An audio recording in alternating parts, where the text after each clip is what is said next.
Vamos a dar inicio ya a nuestro panel de preguntas y respuestas, ayuno y bautismo. Dice así la primera pregunta. Entiendo lo del ayuno, pero mi cuestión es saber con qué frecuencia debemos hacerlo. Y es que el ayuno realmente es abstenerse de cosas que pudieran limitarnos, disfrutar de la vida del Señor. Pero si usted no come, se muere. Si usted se queda ayunando permanentemente y no come, pues a la hora del tiempo se va a morir. La pregunta sería para usted, ¿qué como luego de ayunar de algo? Si yo ayuno de la muerte, necesito comer de algo. El ayuno intermitente, muchos lo conocen, ayuda a adelgazar, todo muy bello, pero es necesario comer carnes magras, comer frutas, vegetales, alimentarse correctamente. Si lo llevamos a este plano de lo que hablamos del ayuno, si usted va a ayunar del mundo, ¿qué usted va a comer? ¿Va a comer prédicas sensacionalistas que le pongan la piel de gallina y lo mantengan emocionado? ¿O va a comer de aquellas cosas que le generen cambios? Este año, como mencionó Osvaldo, ha sido de muchos cambios y los cambios han removido muchas cosas que han dolido. El comer de Cristo pone a mover aquellas cosas que están huecas, esas calorías huecas que no sirven para nada. La pregunta, aquel que hizo esa pregunta sería, ¿estás comiendo de Cristo? Amén. Chanfle, producen a uno hablar. La mejor forma de ayunar es comiendo lo que debemos de comer. Más que cualquier cosa. La mejor forma de ayunar es usted comiendo lo que deba de comer. Asegúrese cuál es su dieta y séale fiel a la comida. Que siéndole fiel a la comida, usted va a ayunar de lo que no tiene que comer. ¿Cuáles consideran ustedes los puntos más importantes del tema del ayuno? Bueno, precisamente el tema en cuestión es redefinir lo que vamos a comer, porque si bien es cierto, el problema de la humanidad comenzó por comernos lo que no teníamos que comernos. Entonces, el asunto aquí es gastronómico. Aquí tenemos, como dice la pastora Liz y lo que antecedieron a esta pregunta, que tenemos que redefinir cuál es el alimento que nos sustenta. Pero este alimento que nos va a sustentar no es el que a nosotros nos parezca bien, porque pusimos un ejemplo de un león, que es un animal carnívoro, y un caballo, que es un animal herbívoro. Cada uno de ellos tiene una dieta distinta conforme a la naturaleza que le gobierna. Entonces, un punto a resaltar es que es imposible para el que no ha nacido de nuevo comerse el alimento de la nueva creación, que es Cristo. El que está muerto no come a Cristo. Entonces, no es que hay una fórmula mágica como de que hago 3 pasos y mi vida se me arregla, sino que es un cambio estructural y sustancial el que Dios está provocando en nosotros. Si usted va a ayunar los sistemas de este mundo, no es porque simplemente le dio la gana de hacerlo, sino porque por naturaleza, de forma automática, va a ayunar eso. Porque no es algo que lo va a llenar. El león no come hierba, ni el caballo come carne. Punto. El ayuno es un mandato dado a los santos tras la cruz. Sí, lo que pasa es que nosotros tenemos un problema, que nosotros nos encanta ir a las escrituras a encontrar mandatos y no a entender diseños. Cuando andamos buscando mandatos, andamos buscando qué hacer y qué no hacer, y permítame decirle que eso es una realidad de la pasada economía, y vea que no funcionó, porque el hombre tenía 613 mandamientos dados en la ley, y de qué hacer y qué no hacer, y eso no resolvió el problema. Ahora, sí se nos ordena ayunar. El asunto está en que tenemos que definir qué vamos a ayunar, porque es lo mismo que estamos hablando. Porque si usted quiere que yo le engañe y decirle que sus problemas de carnalidad se van a resolver con lo que Rafael trataba de explicar del culto voluntario, pues entonces permítame decirle que usted está engañado. Eso no se resuelve con eso. La única forma en la que podemos comer de lo que tenemos que comer tras la cruz es estando en Cristo. Si usted no está en Cristo, usted no va a poder comer a Cristo. Va a comerse la carne, aunque se congregue, aunque cante, aunque levante las manos, porque es un asunto de nueva naturaleza, antes de definir qué comemos. Para el pastor Luis Miguel, si todas las cosas nos fueron dadas en Cristo, ¿Por qué se piensa que el ayuno es una especie de fuente de poder?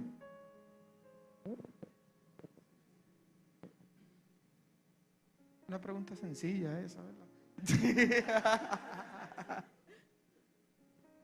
Tú sabes que, bueno, ustedes saben que nosotros sufrimos los efectos de la repetición de lo que todo el mundo entiende por correcto, aquellas cosas que todo el mundo dice. Y para responder un poco, tengo que entrarme un poco en la pregunta de Wellington.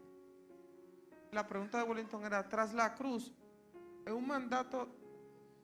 Recuérdense que lo que nosotros dijimos, aunque hay casos de ayuno en el Antiguo Testamento, tampoco era un mandato en el Antiguo Testamento. Hay casos, pero no hay un mandato de que el pueblo, mira, por ejemplo, en Malaquías 3 dice, el que diezmare de acuerdo a ese diseño, las ventanas de los cielos se iban a abrir y el devorador no te iba a visitar.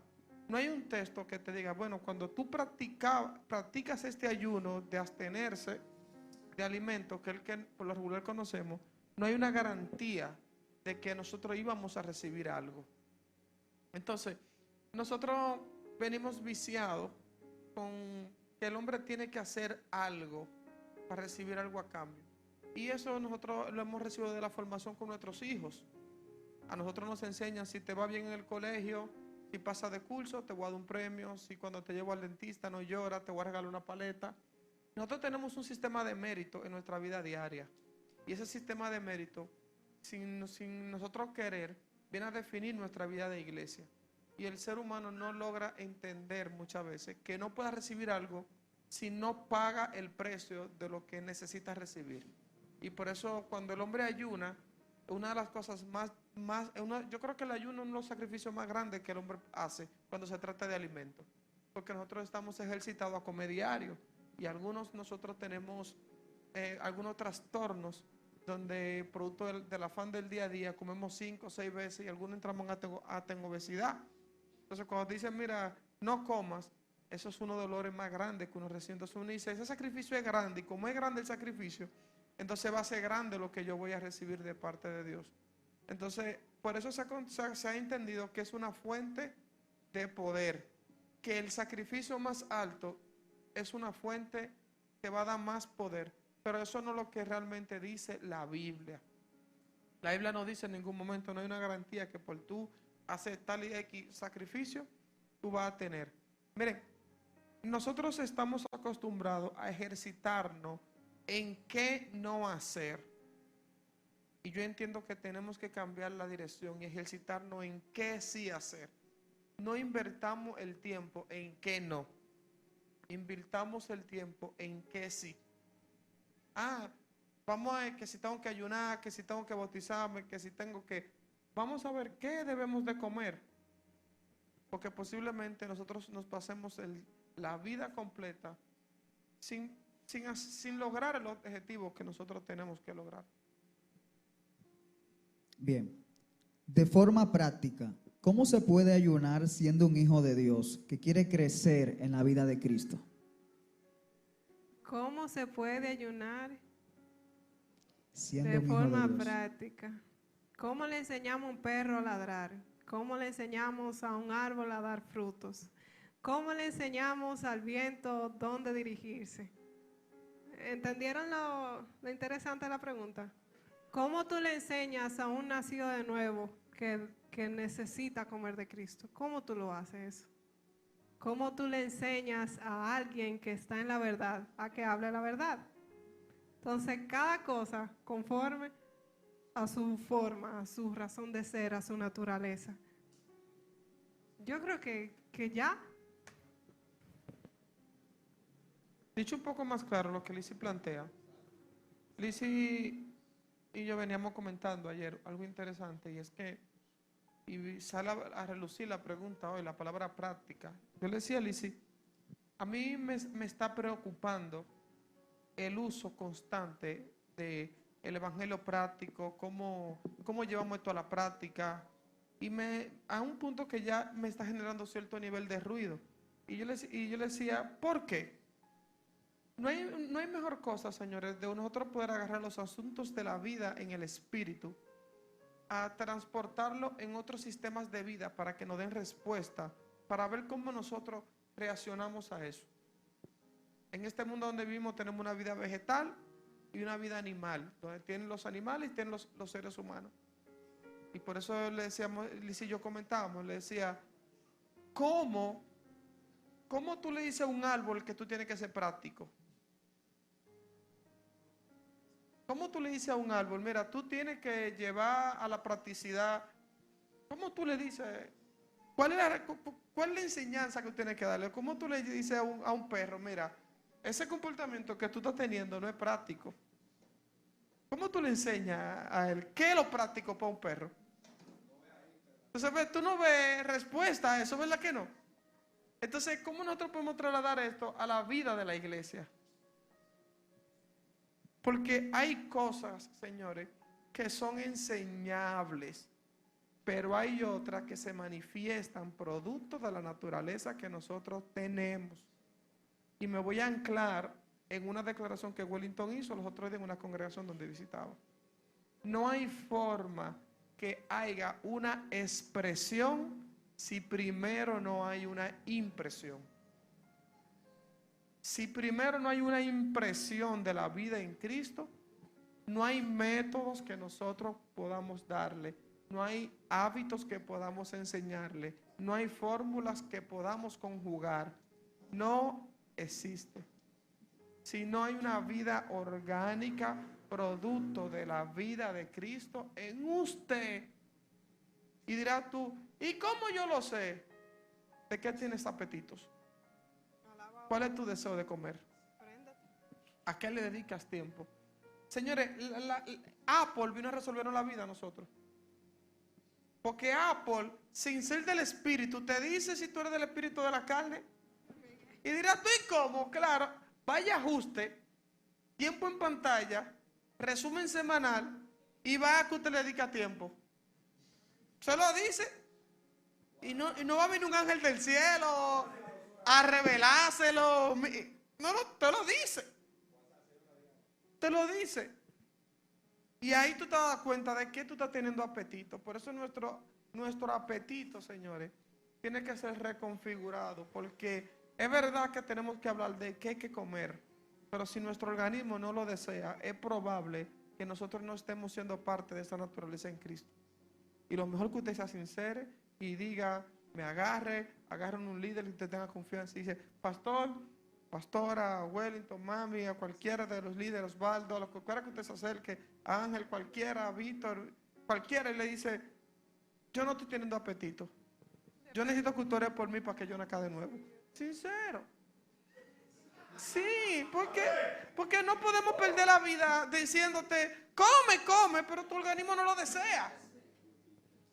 Y nosotros, señores, como ministros, una de las inmoralidades que hemos cometido en la iglesia es la violación.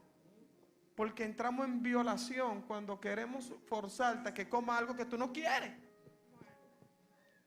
Entonces, por favor, no queremos violarte. Asincérate. No, es verdad, porque sí. Sí.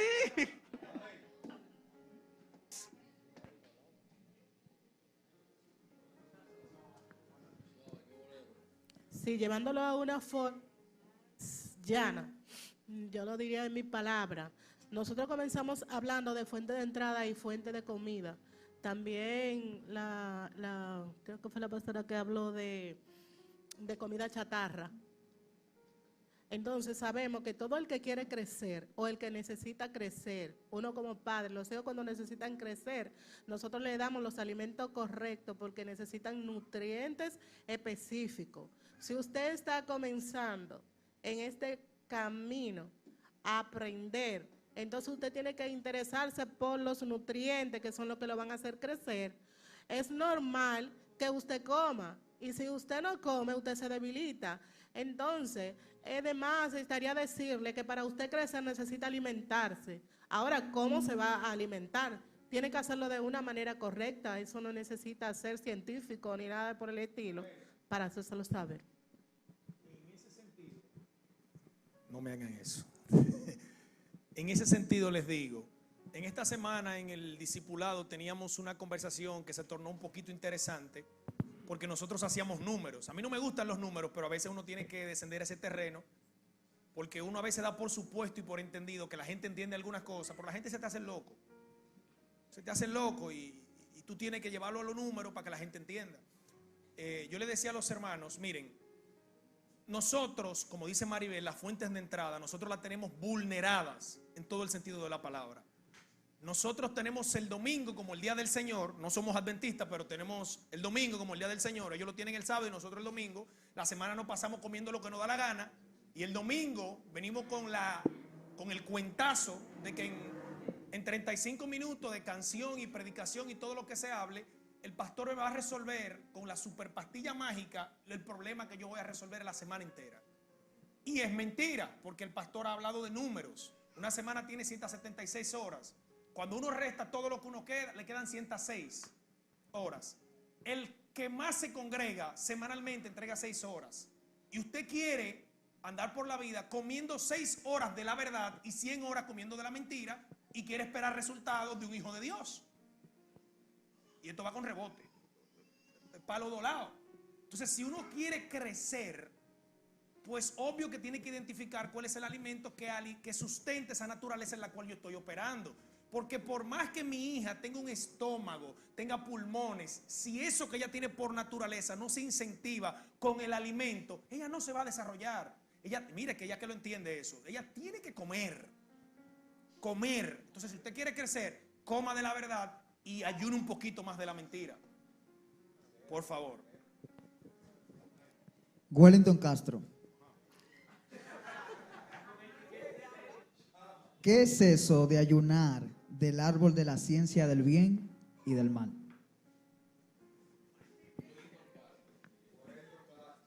Siento que es lo mismo que estamos hablando. Porque en sí, miren, una de las cosas, ayer yo tenía una conversación con mi esposa de algo que a mí me chocó. Y es que nosotros sabemos identificar muy fácilmente las cosas que son negativas de la pasada manera de vivir. Repito, todos aquí tenemos la capacidad de identificar un violador, un asesino, uno que atraca, uno que roba, etc. Las cosas negativas de la cara de esa moneda.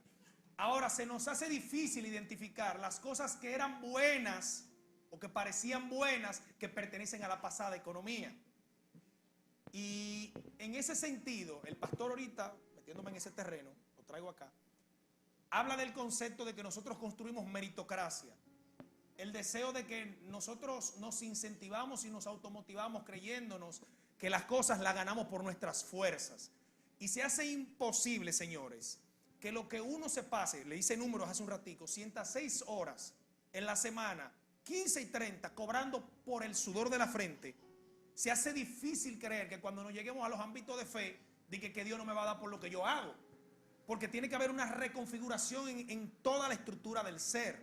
Entonces, ¿qué sería ayunar de la ciencia del bien y el mal? Bueno, sería poder diagnosticar todo lo que pertenece a esa naturaleza, tanto lo que parece bueno como lo que parece malo. Es una pregunta de laboratorio que estamos respondiendo en 2 minutos, pero no solamente dejando de hacer lo que moralmente está reprobado, nosotros estamos ayunando de la ciencia del bien y el mal, sino que hay acciones como eso de la meritocracia. Vamos a llevarlos al escenario del matrimonio, cosas prácticas. Pastor, perdón.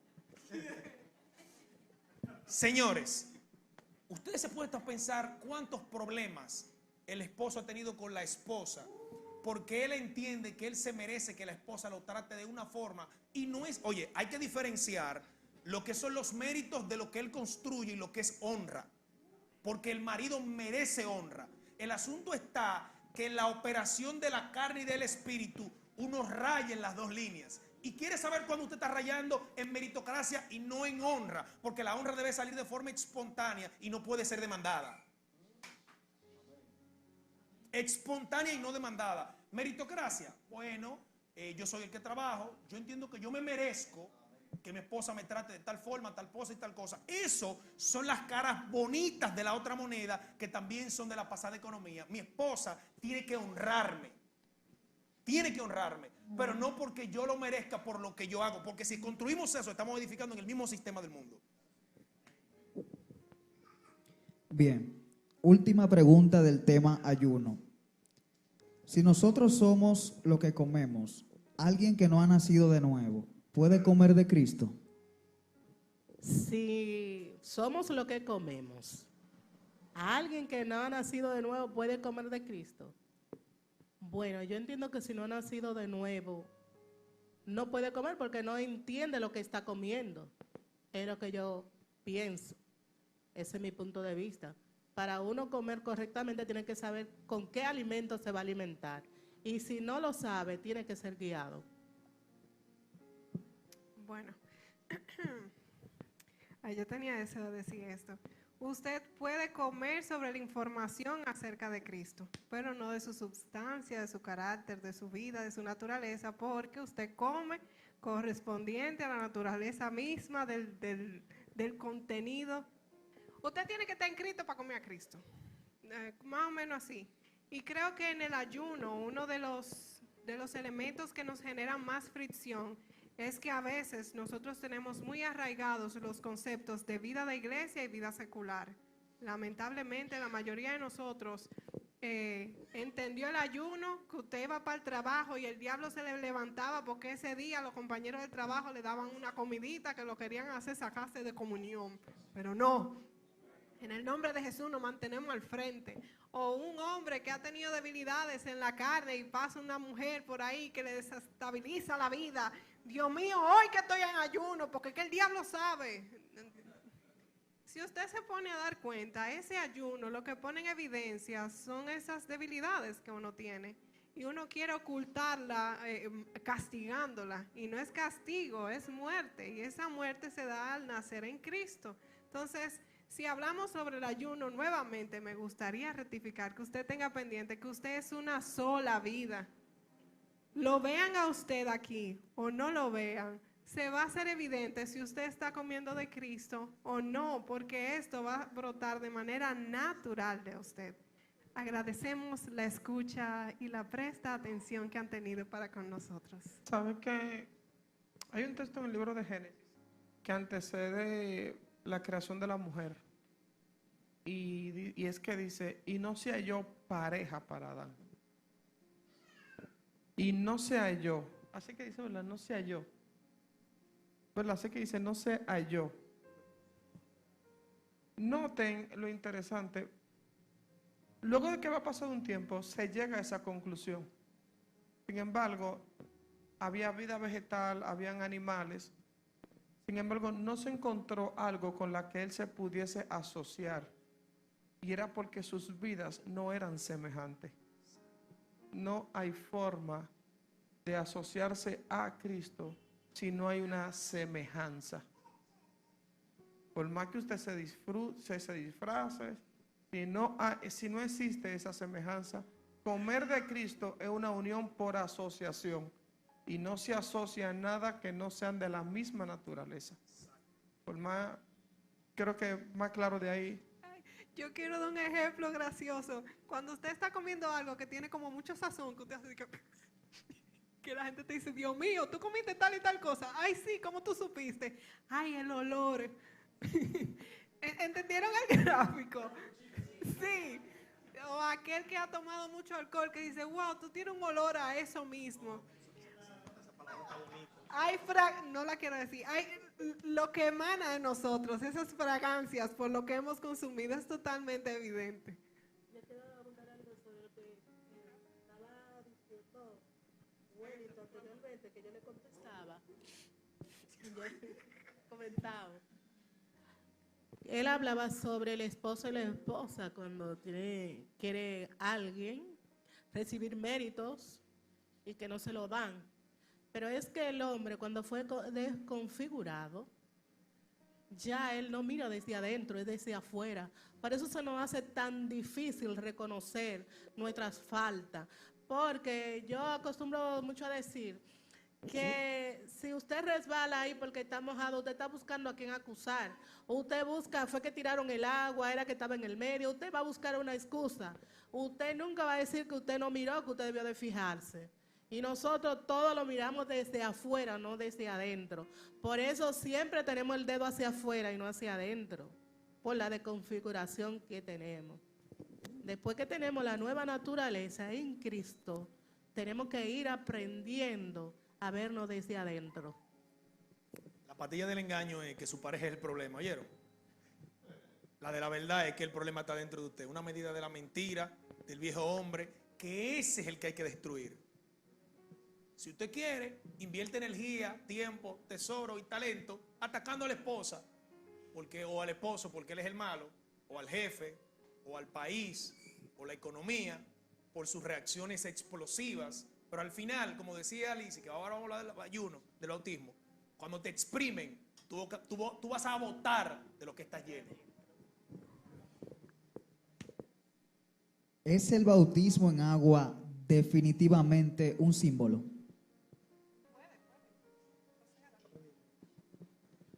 Sí, es un símbolo. Un símbolo es todo aquello que practicándose la acción en sí misma no produce nada. Oye, ¿me escucharon? Un símbolo es todo aquello que la acción en sí misma no produce nada. Si alguno de ustedes ha pasado por las aguas o conoce a alguien y entiende que esa práctica le produjo algún cambio, entonces no es un símbolo. Todo lo simbólico es lo que tú haciendo eso está haciendo referencia a otra cosa. Decimos que el bautismo es que el hombre viejo entra al agua y que sale un hombre nuevo. ¿En verdad sucede así? No, es un símbolo. Entonces, en Cristo, antes de Cristo, todos los símbolos eran correctos, porque los símbolos, más que un símbolo, el concepto era anunciar, dar un anuncio. Mira, esto no es la realidad, pero viene algo que va a cubrir esto. Y entendemos que en Cristo todos los símbolos se cumplieron, porque todos apuntaban a Él. Luego que llega Él, desaparecen los símbolos. Y hay un ejemplo que me encanta ponerlo, y es que tú tienes una pareja que vive en Estados Unidos, y mientras la pareja no está, la forma de comunicarse es por videollamada, mensaje, nota de voz. ¿Cómo usted se siente que yo me comunique así con Lizzy y ella estando aquí y para comunicarme con ella, yo le mando un mensaje? ¿Qué te voy a decir? ¿Qué? Dice, tú estás loco. Yo estoy aquí, ¿por qué tú tienes que utilizar los mismos métodos que usabas cuando yo no estaba? Así mismo es el bautismo. Porque hay que utilizar los métodos simbólicos de que cuando Cristo no estaba, si Él aún ya está. Viene la pregunta, ¿pero es que los apóstoles lo hicieron? Señores, diferencian dos cosas. Una cosa son las acciones apostólicas y otra cosa es el diseño apostólico.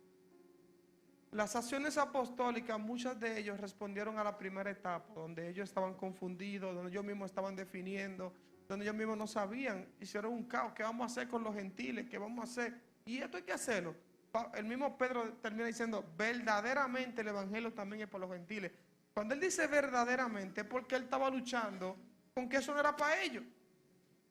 Y todo eso pasó después de la cruz. Y todo eso pasó después que él recibió poder. Y todo eso pasó después que él habló en lengua. Y todo eso pasó después que él hizo milagros. Todo eso pasó después de. Y él dice verdaderamente. Entonces, ese proceso, muchos apóstoles en el principio hicieron cosas que no respondían al diseño porque ellos mismos estaban en un periodo de confusión. Estaban definiendo, ¿y cómo se hace esto? Se reunían, vamos a ponernos de acuerdo. ¿Y hay que hacer esto? Entonces, nosotros tenemos que aprender a ver el diseño, cómo terminaron las cosas, cuál fue el hilo que Dios terminó dejando establecido. Porque aunque ustedes no crean, esas confusiones están para que nosotros aprendamos. El problema es que nosotros no la vemos para aprender, sino la vemos para hacer. ¿Y qué hay que hacer? a él lo hizo, yo voy a hacer, pero no aprendemos de la acción. Nos vemos practicando cosas que no entendemos, que no sabemos, que no vivimos. Y nosotros, sé que la respuesta es larga, pero quiero traer un nivel de conciencia en ustedes con eso. Yo hablaba con un joven esta semana y yo le decía, nosotros como iglesia estamos en un problema, y es que hay muchas cosas que nosotros estamos viendo y todo el mundo sabe que está mal, pero nadie dice nada. Muchos de ustedes, este tema del bautismo se trajo aquí, nosotros de arriesgado y a veces hasta de fresco. Pero todos ustedes muchos de ustedes están hace mucho preguntándose, y muchos de ustedes fueron decepcionados, como cuando se mojaron y vio que no pasó nada, y muchos de ustedes tienen familiares que vieron que se mojaron y siguen siendo los mismos hijos que no son de Dios sino del otro, usted sabe. Pero todo el mundo callado, porque hemos normalizado el mal y nadie dice nada. Y eso cójalo en alguna práctica doctrinal, sáquelo del bautismo y métalo a otra cosa. Todo el mundo está viendo que algo está mal y como que nadie se atreve. No te atreves a hablar de eso.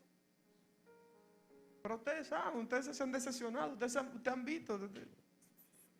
En el Evangelio de Marcos menciona que para ser salvos necesitamos participar del bautismo.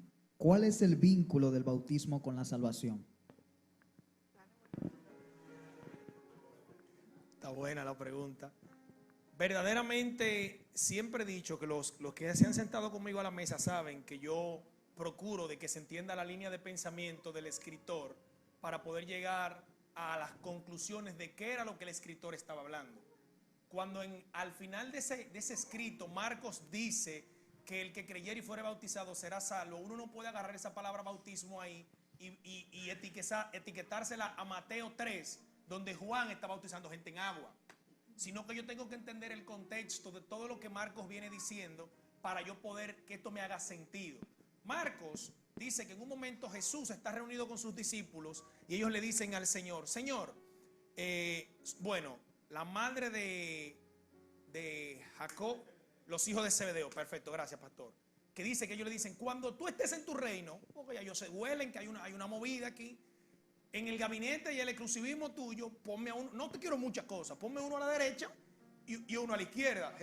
Jesús le dice a ella, mira mujer, eso no me toca darlo a mí, porque te voy a decir algo, ciertamente de la copa que yo beberé, ellos van a beber, y van a beber de hecho de la copa, y con el bautismo con el que yo estoy siendo, y alguna dice con el que yo seré bautizado, vosotros seréis bautizados.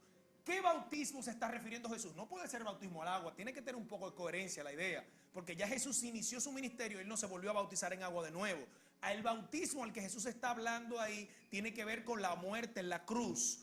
Entonces, ¿cuál es la vinculación que hay con ese tipo de bautismo y con la salvación? Toda. Si no pasamos por la cruz, no hay nueva creación.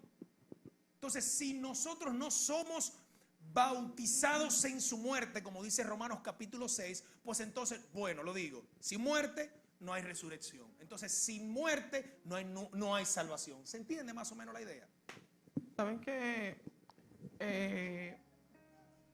cada vez que viene esa pregunta, siempre sale un caso, el hombre de la cruz. Siempre sale un caso. Si el bautismo, si la salvación lleva bautismo, ¿qué pasó con el hombre de la cruz? Si nosotros hemos dicho que bautizarse más que mojarse, sino es sumergirse en Cristo. ¿Alguno de ustedes ha analizado lo que pasó en la cruz? Fácil, hay dos ladrones. Y le dice uno, si tú eres hijo de Dios, sálvate a ti mismo. ¿Verdad?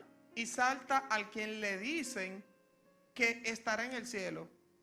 Ciertamente nosotros merecemos estar aquí, mas este no ha hecho nada. La pregunta que uno se hace, ¿de dónde rayo él hace ese juicio que sabe que en él no hay una sola acción que lo haga merecedor de esa cruz? ¿De dónde? Porque él hizo un juicio, él agarró toda la información que tenía y dijo, este que está aquí, yo estoy seguro, tengo convicción que él no ha hecho nada que lo merezca estar aquí arriba. Segunda declaración que él hace, Señor, cuando estés en tu reino, ¿quién le habló del reino a él? ¿quién le habló de reino? ¿Es porque o él tuvo un discipulado con Jesús ahí en la cruz mientras estaba sufriendo? ¿Quién le habló de reino? Él era carterista en la multitud. Él era, señores, no lo dice la Biblia, estamos interpretando. Para mí, Luis Miguel Jiménez, él era una de las personas que estaba entre la multitud escuchando las diferentes enseñanzas de Jesús. Y en la cruz él terminó concluyendo, porque toda la información y toda la pregunta que él hace, no hay forma de que ahí en la cruz. Entonces, él fue salvo, sí, y fue bautizado. El fruto está ahí, diga usted. Última pregunta. El bautismo en el nombre que habla la Biblia, ¿a qué se refiere? Mateo capítulo 28, verso... No homologué. El concepto nombre que se usa en el Nuevo Testamento es la palabra ónoma. ¿Qué es lo que significa? Lo que significa la palabra ónoma es carácter, naturaleza y esencia. Repito, la palabra nombre, por eso es en mi nombre. Lo que hagan en mi nombre, donde estén 2 o 3 reunidos en mi nombre, no hay otro nombre en el cual haya salvación. No es sonido, no es Jesús, no es esa expresión o Yeshua, como quieran decirle, sino que habla de la sustancia y la esencia del ser. Entonces, cuando se está hablando del bautismo en el nombre, se está hablando de que se va a sumergir a esa persona en la sustancia que reúne la totalidad del carácter, la naturaleza y la esencia de Dios. Y ese nombre no es aquel que más que el nombre que es sobre todo nombre, Cristo Jesús. ¿Se entiende más o menos la correlación? Somos sumergidos en esa sustancia y por eso somos salvos por medio de ese bautismo. Me gustaría añadir una impronta que tengo en mi espíritu. Se oye chulo esa impronta. Es ovaldístico, sí. Mientras estamos en este desarrollo del bautismo y el ayuno, me hago preguntas como ¿en qué estamos siendo sumergidos? Porque muchos de nosotros ahora mismo estamos siendo sumergidos en sufrimiento, en dolor, agobiados por las metas del futuro. Otros estamos siendo sumergidos en el sistema del mundo sin darnos cuenta y poquito a poquito vamos teniendo este peso que nos va atrayendo. Estar sumergidos es como el ecosistema que habla el pastor. Si usted está siendo sumergido entre problemas, turbaciones, entre cosas que le generan como esa presión, su ecosistema está rodeado de eso. Y es que tiene deudas por mala administración, se junta con personas que no le generan esta vida, que le dicen tú te puedes levantar. Entonces este sumergido no se trata simplemente de que usted lo vea como el envase donde usted se sumerge. No. Véalo en lo que usted come. Al fin y al cabo vamos a seguir cayendo en lo mismo. Si usted está sumergido en Cristo, usted va a estar rodeado de esta vida de Cristo, va a comer de esto y esto va a salir de usted de manera natural. Yo le pido al Señor con todo el deseo de que ustedes puedan ser sumergidos en Cristo. Miren, a veces yo hablo con personas que yo quisiera decirle, por favor, quítate la careta que me desespera. Porque a la medida que uno más se pone en evidencia de la debilidad que uno tiene, se genera una mayor dependencia de Cristo. Totalmente, porque usted sabe que lo que hace, lo hace por su gracia, por lo que Él es. Entonces mi oración en estos tiempos es que el Señor nos permita realmente sumergirnos en Él. Que nosotros podamos involucrarnos de manera consciente que todas las cosas, que todo lo que somos amerita el orden del Padre. Que aunque le duela, abra la puerta para que el agua entre con más fuerza y comience a revolotear todo en su interior. Deje de estar poniendo toalla para que esa agua comience a impregnar esas áreas de su vida que están secas, que están muertas.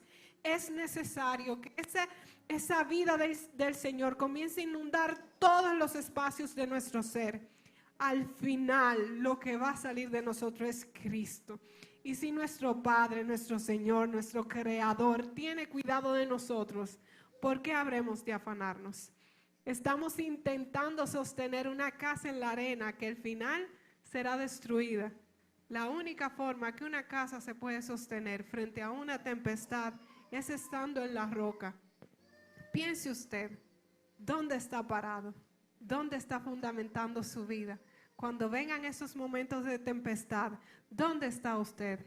Cuando vengan esos momentos difíciles que comiencen a sacar lo que es usted, ¿usted le agradaría el resultado o pediría unos minutos para poder maquillarlo y que la gente pueda ver lo que usted quiere aparentar? Es más fácil dejarse desnudar por el Señor en lo secreto que a usted lo encueren en público. Miren, saben que hay una ciencia que se llama Tanotapratsi. Es la ciencia que se encarga de enseñar a las personas a maquillar los muertos. Es la ciencia que se encarga, Tanotapratsi. Por favor, renuncien a ese puesto. Porque muchos expertos empíricos en esa práctica, en maquillar lo que no tiene vida.